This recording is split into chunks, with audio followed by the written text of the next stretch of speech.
itel S25 Ultra akan segera rilis besok tanggal 8 November 2024 dan artinya itel S23 Plus pendahulunya yang rilis tahun lalu di 2023 itu umurnya udah setahun dan ini dia. S23 Plus ini kemungkinan harganya akan segera turun ya Nets. Apakah setelah S25 Ultra nanti rilis, S23 Plus akan jadi handphone yang sangat worth it untuk dibeli? Assalamualaikum warahmatullahi wabarakatuh. Salam sejahtera, shalom, om swastiastu, namo buddhaya, salam kebajikan untuk kita semuanya Nets. Thanks lu udah balik lagi ke channel Ali Sodik ini. Di video Om Gadget ke episode 326, gue mau bahas tentang itel S23 Plus yang udah 1 tahun gue beli nih. Tapi sebelum gue bahas apakah S23 Plus di tahun 2024 ini masih sangat worth it, kita tonton dulu video unboxingnya yang gue buat tahun lalu, tapi nggak sempet gue upload sama sekali karena gue lagi vakum. Ini dia video unboxing waktu pertama banget gue beli S23 Plus. Enjoy!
Nah, itu dia tahun lalu pas gue unboxing dan sampai hari ini tanggal 6 November 2024 sudah 1 tahun lebih gue pakai. Jadi gue beli tuh sekitar bulan Oktober 2023 dan ini belum gue jual sama sekali. Ini dia handphonenya, masih ada, masih gue pakai. Dan percaya nggak percaya, tapi lo harus percaya. Kalau teman-teman gue sih pasti tahu kalau S23 Plus ini gue jadikan sebagai daily driver gue. Jadi gue nggak pakai handphone yang mahal-mahal buat keseharian gue karena ini sangat-sangat cukup buat mengakomodir kebutuhan-kebutuhan gue buat kerja. Dan masa sih gue nggak pakai handphone lain yang mahal-mahal? Ada, gue pakai handphone juga sebentar. Tapi nggak kayak dulu era sebelum pandemi yang gue pakai handphone flagship kayak Samsung Note 10, sebelumnya pakai S9 Plus yang mahal-mahal, atau iPhone gitu yang mahal-mahal. Gue emang handphonenya paling mid-range yang paling mahal ya. Ini tandem si S23 Plus gue pakai Tecno Camon 20 Premier ya. Ini harganya pas rilis sekitar 7 juta. Tapi sekarang mungkin sekitar 4,5 jutaan doang harga barunya. Dan yang ini bukan untuk daily driver gue. Ini lebih ke kebutuhan konten. Jadi di sini gue nggak install semua buat kebutuhan kerja dan aktivitas harian gue. Kalau di yang handphone mahal ini, gue butuh kameranya aja buat ngerekam video kayak gini nih. Ini juga lagi direkam pakai Realme 13 Pro Plus ya. Itu pinjaman, reviewan. Jadi gue manfaatkan buat bikin video kayak gini. Plus ini juga biasanya sehari-hari gue video pakai ini, videoin semuanya lah. Mau buat konten, mau buat dokumentasi harian, gue pakai ini. Terus buat ngedit ya, gue install CapCut, Canva, dan buat ngupload gitu. Tapi bener-bener buat hariannya tuh ini. Kalau lu nggak percaya, nih, karena ini belum gue jual dan gue belum ganti daily driver, semuanya masih ada di sini. Mulai dari banking ya, tentu untuk kebutuhan transfer dan segala macam. Banking gue di sini, WhatsApp utama gue di sini. Di sini malah nggak ada WhatsApp-nya sama sekali. WhatsApp utama, WhatsApp bisnis yang buat kerjaan gitu, gue juga di sini. Kemudian Instagram, TikTok, sosmed gue juga di sini untuk memantau sehari-hari. Bener-bener ini dipakai buat harian banget gitu ya. Plus handphone ini juga gue pakai buat nonton, buat hiburan, kayak ada Netflix, Web TV, Disney Plus, buat email, buat pekerjaan kantorannya, buka dokumen, sheet dan lain sebagainya, itu semuanya di sini dan alhamdulillah nggak meleduk. Gue juga nggak nyangka bisa bertah setahun pakai handphone 2 jutaan. Pada saat gue beli di Oktober tahun lalu itu 2,2 juta ya. Pada awal-awal rilis gue nggak kebagian flash sale, jadi kebagiannya harga normal di 2,2 jutaan. Nggak nyangka aja gitu bisa bertahan 1 tahun, padahal dari chipsetnya itu kayak yang meragukan untuk dipaksa untuk kerja keras seharian gitu. Tapi ternyata UniSoC T616 itu cocok buat harian, asal nggak main game. Gua nggak main game sama sekali di sini ya, kecuali game-game ringan yang suka keinstall kayak My Supermarket nih, gue lagi mainin itu ya buat hiburan doang dan nggak terlalu berat. Terus gue juga nggak pakai untuk kameranya karena bagus sebenarnya untuk dokumentasi sehari-hari. Depannya 32 megapiksel kalau nggak salah, jadi sangat-sangat mumpuni. Belakangnya juga 50 megapiksel dan ini lebih bagus 50 megapikselnya dibanding S23 yang versi biasa gitu, yang dulu istri gue pakai. Kalau S23 Plus 50 megapikselnya udah ciamik lah, udah cukup lah. Videonya juga ada stabilisasinya walaupun menurut gue tetap goyang. Jadi nggak terlalu kepake buat yang bener-bener butuh video yang stabil. Cuma dalam keadaan darurat gue juga konten pakai handphone ini gitu, pas lagi pakainya ini doang. Udah, gue nggak pakai buat itu doang, buat game sama buat kamera, karena gue punya satu handphone yang lebih mahal gitu ya, yang untuk kameranya doang. Tapi semua kegiatan gue di sini ya, banking, ada GoPay, Gojek dan sebagainya, semuanya ada di sini dan lancar selama setahun ini. T616 ternyata bisa melakukan itu gitu loh. RAM-nya 8GB juga kenceng, memorinya 256GB juga UFS, jadi kenceng untuk harian. Dan sekarang udah penuh, net sudah 1 tahun. Kita lihat, kita cek storage gua. Itu sudah kepakai nyaris 256GB. Ini kayaknya gua akan ganti. Jadi gua kalau handphone memorinya penuh, ganti aja kali ya. Sama yang lebih baru, jadi dari nol lagi. Kayak Pertamina dari nol lagi gitu. Yang ini gua backup ke komputer, gua jual gitu ya. Cuma ya nggak tahu, gua akan tuh 90%, 233GB udah gua pakai selama 1 tahun ini untuk dokumentasi. Ya pasti aplikasi WhatsApp grup itu semakin lama semakin bikin penuh storage kan, jadi ya udah gitu. Terus semua data gue ya jadinya ada di sini, file-file penting kerjaan, kemudian email-email, foto-foto keseharian ya, yang buat dokumentasi doang bukan buat konten, itu juga adanya di sini. Dan asik sih pakai apa ini, asik banget. Dan kondisinya dulu nih ya, kondisinya itu layar waktu itu sempat gue pakein tempered glass tapi sering banget pecah kalau nggak ngangkat, karena ini layarnya lengkung, agak susah juga pakai tempered glass. Dan gue sampai sekarang masih belum sempet pakein hydrogel atau screen protector yang tipis gitu ya, bukan nggak sempet ya, kayak ya udahlah biarin aja gitu, gue pakai apa adanya. Dan sekarang udah lecet-lecet banget layarnya, jadi ya udah nggak apa-apa, ini emang handphone harian banget. Tapi kalau bezel nggak terlalu lecet-lecet, cuma kayaknya di backcase-nya yang plastik ini itu ada jamur, jadi ada beberapa noda yang nggak bisa gua hapus gitu, nggak bisa gua bersihin. Itu doang sih kondisinya. Sisanya masih mulus. Dan handphone ini kenapa gua pilih sebagai daily driver, itu ketika gua meeting, ketika gua jalan-jalan, ketika gua kumpul-kumpul sama temen, sama kolega gitu ya, gua taruh di atas meja dengan layar lengkung dan gue biarkan always on display-nya menyala seperti ini ya, AMOLED. Mewah banget. Orang pikir gue pakai Samsung, orang pikir gue pakai Oppo, Vivo yang mahal-mahal, padahal ini harganya 2 juta doang. 2 juta tipis gitu ya.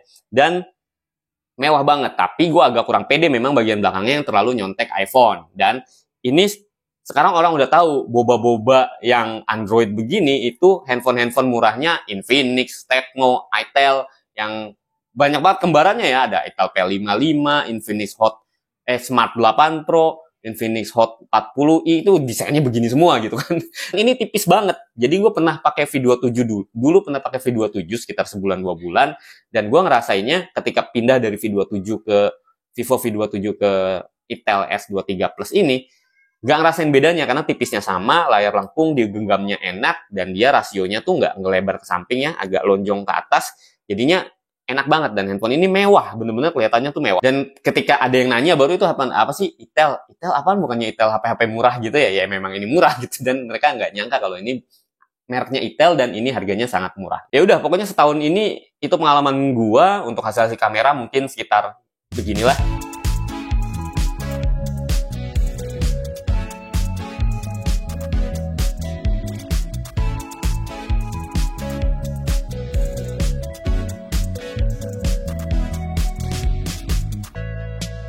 Tuh dulu kan harusnya. Iya, cuman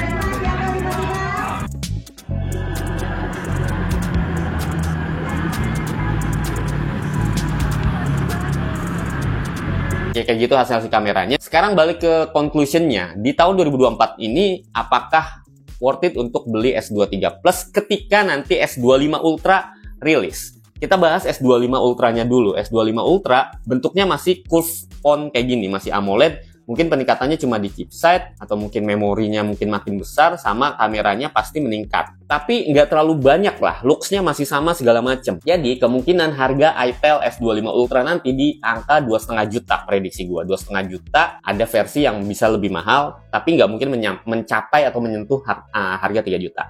Sedangkan itel S23 Plus ini di tahun 2024 kalau lu cari di Tokped, ini gua cari-cari, itu paling murah yang jual 1,8 juta. Dan masih banyak yang jual di angka 2 juta pas. Jadi menurut gua handphone ini setelah 1 tahun rilis, 1 tahun lebih, harganya nggak drop-drop banget. Mungkin karena dari awal rilis udah kemurahan ya. Jadi sekarang harganya nggak terlalu drop-drop banget, dan kemungkinan ketika S25 Ultra rilis di angka 2,3 sampai 2,5 juta, handphone ini harganya tidak akan terdegradasi lebih jauh. Jadi nggak mungkin sampai 1,5 juta atau 1,7 juta. Kayaknya mentok di 1,8 juta harga barunya. Kalau lu mau beli second, sekarang secondnya di 1,4 jutaan aja orang jual. 1,3 sampai 1,4. Cuma gue kurang rekomendasiin secondnya. Pertama, ini pakai hardware yang tentu kualitasnya rendah. Karena harganya juga murah ya. Jadi takutnya yang pakainya sembarangan ya, yang pakai sebelumnya, dan beberapa udah ada masalah. Terus pasti layarnya lecet-lecet kayak punya gua gitu ya. Layarnya ada kemungkinan lecet-lecet. Jadi mending beli baru aja di angka 1,8 juta. Menurut gua ini masih worth it banget untuk dibeli. Komplit, NFC ada, segala macamnya ada, dan mewah gitu ya. Lu pengen handphone yang kelihatan mewah, ini gitu pilihannya. Memang sekarang yang curve banyak. Ada Tecno Spark 20 Pro Plus ya kalau nggak salah. Tapi harganya masih 2 juta ke atas. Kemudian ada Infinix, terakhir rilis Hot 50 Pro Plus juga ya namanya kalau nggak salah. Itu juga lengkung dan persis seperti ini. Harganya juga di atas 2 juta. Ini tetap handphone layar lengkung yang paling murah, AMOLED gitu ya, S23 Plus. So, layak banget dibeli kalau misalnya kebutuhan lu bukan untuk gaming atau bukan untuk content creating. Jadi hanya untuk daily driver kayak gua. Dan daily driver itu berat loh. Banyak banget aplikasi yang gua installin di sini. Sampai sekarang masih lancar-lancar aja semua aplikasinya.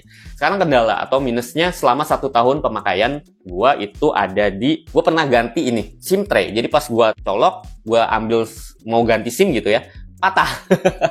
Tapi ke service centernya Infinix ya, Car Care, itu dapat penggantinya, dan ya semudah itu gitu. Dan udah itu doang kendalanya sama kamera. Kadang-kadang software kameranya itu agak laggy dikit. Gua nggak ngerti kenapa, tapi ketika ngejepret terus kita langsung back, ternyata processing AI-nya tuh belum selesai, jadi belum masuk galeri jepretan kita. Momen lepas, itu sering banget. Jadi triknya adalah ketika jepret, pastikan dia udah benar-benar selesai jepretnya. Jadi lu lihat dulu di galeri, udah nongol belum, baru lu jepret yang lain. Jadi biar momen nggak hilang. Kadang-kadang begitu. Jadi begitu jepret, langsung kita close, aplikasi kameranya hilang foto kita gitu ya. Itu doang kendalanya. Kalau update security patch, ini update terus loh. Ini HP itel yang paling sering update yang pernah gue cobain ya. Gue udah cobain beberapa itel lah sebelumnya. Sekarang kondisinya itu ada di masih Android 13. Dia mungkin tidak akan naik ke Android 14. Cuma security patch-nya itu udah yang terbaru ya. Udah di bulan Oktober. Infinix aja memang seri Hot yang terdahulu tidak naik Android. Baru tahun ini Hot 50 series yang bisa naik satu versi Android. Jadi kalau itel ini rilis di Android 13 dan nggak dapat Android 14 sampai sekarang, gua sih masih mewajarkan.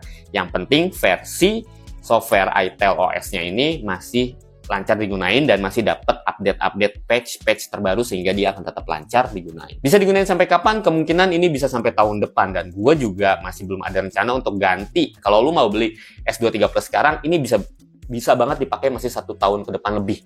Untuk gaya-gayaan mewah-mewahan dijadiin daily driver ini sangat-sangat bagus. So, itu dia opini gua dan testimoni pemakaian S23 Plus ya selama 1 tahun lebih 1 bulan. Silakan kalau mau beli, linknya ada di kolom deskripsi di bawah, S23 Plus. Dan besok gua akan bikin video tentang S25 Ultra pas launchingnya di tanggal 8 November. So, subscribe dan tungguin video selanjutnya. Thanks buat yang buat lu yang udah nonton video ini dari awal sampai habis. Wassalamualaikum warahmatullahi wabarakatuh. Bye. Akhirnya ada penerusnya nih, handphone mewah satu ini, gila. Kalau ada yang punya juga, tulis di kolom komentar pengalaman kalian ya pakai ini. Berarti kan rata-rata udah hampir 1 tahun atau 1 tahun lewat kalau belinya di awal-awal kayak gue. Oh iya, satu yang bikin gue kurang suka sama ini adalah chargingnya cukup lama. 18 watt memang fast charging, tapi gue udah terbiasa pakai yang di atas 40 watt. Jadi agak lama ini. Oke, bye.